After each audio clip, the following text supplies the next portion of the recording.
which meant one of those swimming dragons might be her. I should warn her more than anyone. He tucked his wings into a dive and arrowed through the hole, but he somewhat misjudged his speed and ended up smacking into the cold lake like a hippo dropped from a great height. Yow! He yelped, surfacing and rubbing his eyes, his scales stinging from the shock. Turtle? Said a voice nearby. Turtle, you're back!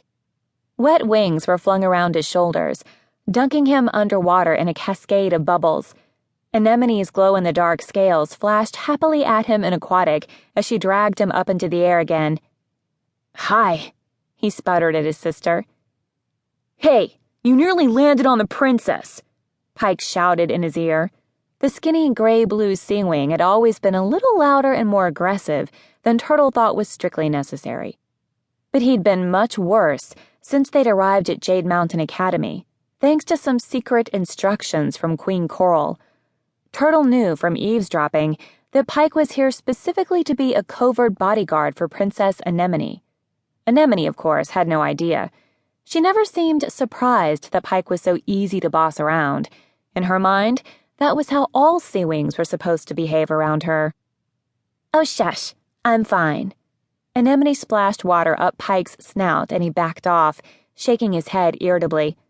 Turtle, where have you been? I had the weirdest nightmare just before I woke up. I thought there was an earthquake, but nobody else felt it. Did you find your winglet? Are they here too? Turtle seized her front claws in his.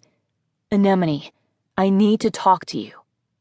You are talking to me, fish face, she said. Did you find the rainwing you were moping about?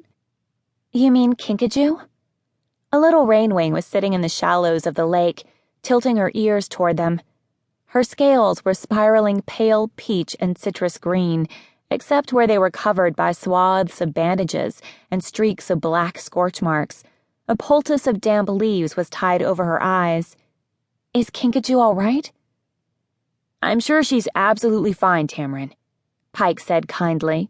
He jabbed Turtle in the shoulder with one claw, much less kindly, and jerked his head toward Tamarin, scowling. Turtle hesitated.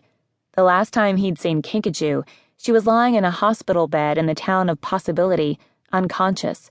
Her usually bright, shifting rainbow scales had turned white and still. She had hardly looked like Kinkajou at all.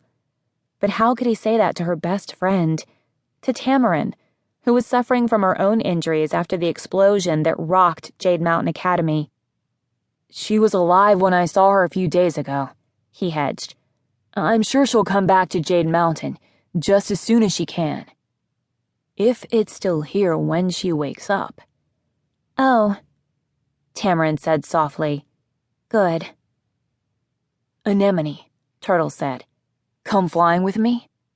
You are being such a jellyfish right now, Anemone sighed. I don't want to fly, I want to swim. Can't you just say whatever it is right here? Pike and Tamarin won't care. Oh, they might, thought Turtle. But he could see that Anemone wasn't moving. This was Anemone's new stubborn, petulant personality, the princess who'd risen to the surface after she was cut free from Mother's harness. This Anemone made him feel nervous. This Anemone made him feel guilty. All right, fine, he said. You're in danger, and you need to leave Jade Mountain right now. What danger? Pike barked, swiveling his head to glare around the dark cave. And go where? Anemone demanded. Home? Back to harnesses and boredom and Mother staring at me all the time? No, thank you. I'm staying here. She scrambled up on one of the boulders that jutted out of the water and coiled her tail around her talons. But there's a big, scary dragon coming, Turtle protested. Anemone looked archly down her snout at Turtle. Who are you talking about? She asked. I thought our illustrious teachers defeated all the bad dragons. This is a new one. Turtle glanced anxiously up at the sky above them, which was shifting closer and closer to full daylight. His name is Darkstalker, and he's been trapped underground for 2,000 years, and he just escaped. I don't really understand the whole story, but I know he's a mind reader